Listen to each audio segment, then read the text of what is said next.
వీడియోలో నేను ఈరోజు మీకు ఒక ఇంపార్టెంట్ క్రోమ్ ఎక్స్టెన్షన్ గురించి ఎక్స్ప్లెయిన్ చేస్తాను. సో ఈ ఎక్స్టెన్షన్ నేమ్ ఏంటి అంటే వాట్రన్స్ క్రోమ్ ఎక్స్టెన్షన్.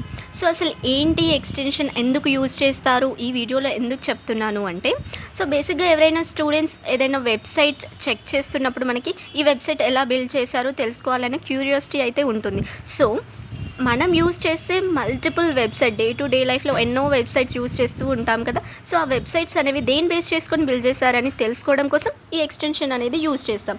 మరి ఎలా తెలుసుకోవడం అంటే, సో నేను ఆ ప్రాసెస్ కూడా చెప్తాను. ఫస్ట్ మీ క్రోమ్ బ్రౌజర్ లేదా ఫైర్ ఫాక్స్ బ్రౌజర్ ఓపెన్ చేసిన తర్వాత వాట్రన్స్ క్రోమ్ ఎక్స్టెన్షన్ అని ఈ విధంగా మీరు టైప్ చేయండి. సో అలా టైప్ చేసిన తర్వాత మనకి వాట్రన్స్ క్రోమ్ అని ఇక్కడ ఒకటి కనిపిస్తుంది కదా వాయిలెట్ కలర్లో. సో దానిపైన ట్యాప్ చేయండి. అలా ట్యాప్ చేసిన తర్వాత మనకి సో ఈ విధంగా ఓపెన్ అవుతుంది. సో ఇక్కడ యాడ్ టు క్రోమ్ అని కనిపిస్తుందిగా right side blue tap. So దానిపైన క్లిక్ చేయండి. So after add to Chrome అని క్లిక్ చేసిన తర్వాత యాడ్ ఎక్స్టెన్షన్ ఆర్ క్యాన్సిల్ అని 2 ఆప్షన్స్ కనిపిస్తున్నాయిగా. సో యాడ్ ఎక్స్టెన్షన్ అనే ఆప్షన్ని ఎనేబుల్ చేయండి. సో దాట్ వాట్రన్స్ అనే ఒక ఎక్స్టెన్షన్ అనేది మన క్రోమ్కి యాడ్ అయిపోతూ ఉంటుంది. వన్స్ అది యాడ్ అయిన తర్వాత మనకి ఈ విధంగా కనిపిస్తుంది. సో యాక్చువల్లీ మనం ల్యాప్టాప్లో ఓపెన్ చేస్తున్నప్పుడు ఇక్కడ రైట్ సైడ్ పైన ఒక బార్ కనిపిస్తుంది. సో ఆ ఐకాన్ పైన ప్రెస్ చేస్తే మనకి రెస్ట్ ఆఫ్ ద ఐకాన్స్ ఏమున్నాయి, ఏం ఎక్స్టెన్షన్స్ ఇన్స్టాల్ చేసామనేది కనిపిస్తుంది.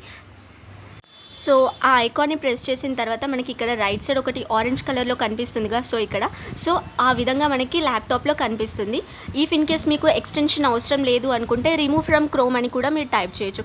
అండ్ వన్స్ ఎక్స్టెన్షన్ యాడ్ అయిన తర్వాత ఇక్కడ పైన ఇక్కడ ప్లస్ సింబల్ ఒకటి కనిపిస్తుంది కదా. సో మీకు ఇక్కడ ప్లస్ సైన్ కనిపిస్తుందిగా. సో అక్కడ న్యూ ట్యాబ్ ఓపెన్ చేసిన తర్వాత మీకు తెలిసిన ఏదైనా ఒక వెబ్సైట్ని మీరు సెర్చ్ చేయండి. ఫర్ ఎగ్జాంపుల్ నేను పిఎం ఇండియా అనే వెబ్సైట్ని సెర్చ్ చేస్తున్నాను. సో ఈ విధంగా పిఎం ఇండియా అనే టైప్ చేసిన తర్వాత మనకి ఫస్ట్ ఒకటి వెబ్సైట్ వస్తుంది కదా. So that is PMO India. So దానిపైన ట్యాప్ చేసిన తర్వాత మనకి so that once PM India అనే వెబ్సైట్ సెర్చ్ చేసిన తర్వాత మనకి రైట్ సైడ్ ఇక్కడ ఒక ఐకాన్ ఉంది కదా. సో ఇక్కడ రైట్ సైడ్ పైన ఇక్కడ ఒక ఐకాన్ ఉంది కదా. సో దానిపైన ప్రెస్ చేస్తే మనకి ఈ విధంగా వాట్రన్స్ అని కనిపిస్తుంది ఎక్స్టెన్షన్. సో ఆ ఎక్స్టెన్షన్ వైపు మనం ఇక్కడ 3 డాట్స్ ఉన్నాయి కదా. సో దానిపైన ట్యాప్ చేయాలి. అలా ట్యాప్ చేసిన తర్వాత మనకి ఈ విధంగా ఓపెన్ అవుతుంది. వన్స్ మనం ఐకాన్ మీద ట్యాప్ చేసిన తర్వాత సో ఈ వెబ్సైట్ అనేది దేని బేస్ చేసుకొని రన్ చేస్తున్నారు, ఏం యూస్ చేసుకొని బిల్డ్ చేశారు అని తెలుస్తుంది. సో ఇది వర్డ్ప్రెస్ సిఎంఎస్ ద్వారా రన్ చేస్తున్న website.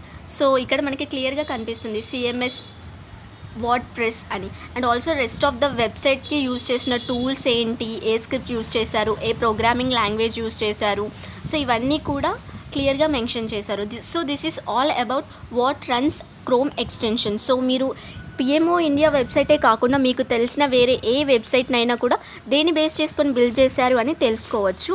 I hope this video is useful for you. If this video is useful please share this news to your friends.